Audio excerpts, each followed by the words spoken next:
L'Arbre Vert, ce sont 210 élèves de 2 ans et demi à 13 ans et une multitude de handicaps, troubles mentaux, autisme, handicap moteur, voire polyhandicap. Mais au-delà des difficultés des uns et des autres, l'Arbre Vert est avant tout une école, avec, comme dans tout établissement scolaire, de vrais projets pédagogiques.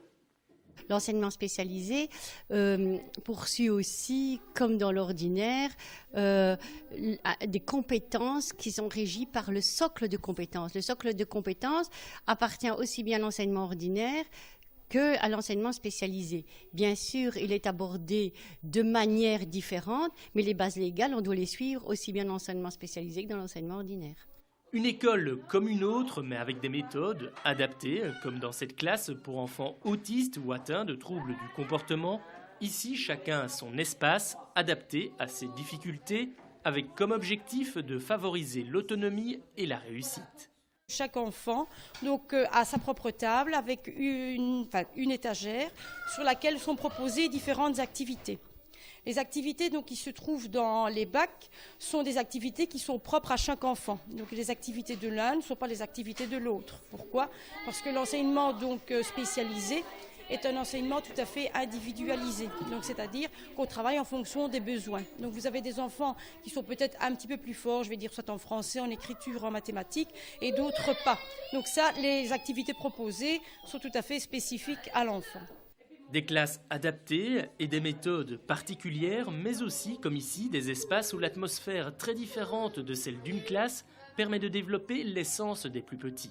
C'est vraiment un endroit dégagé de toute contrainte, autant extérieure que le score à faire. Ici, il n'y a rien que le ressenti qui compte. On arrive avec des enfants autistes et d'autres enfants, à avoir une relaxation vraiment impeccable, où on peut se permettre de travailler des amplitudes articulaires différentes que dans un autre contexte.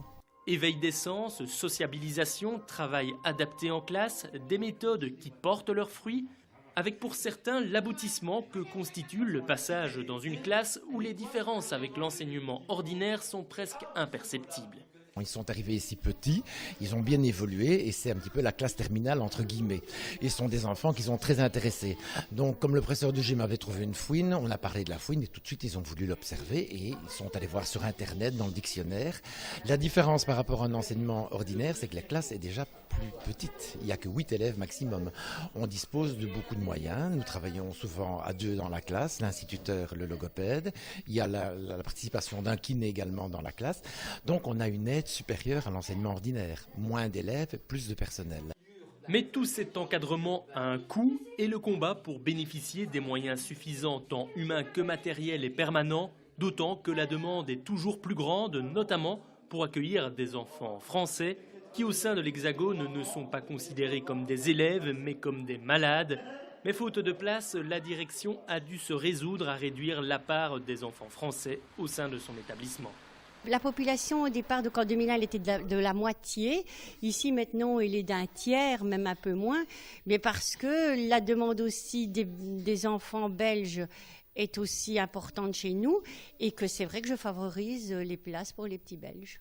L'enseignement spécialisé de la communauté française est donc victime de son succès, mais un succès fragile qui demande une attention particulière pour des enfants particuliers.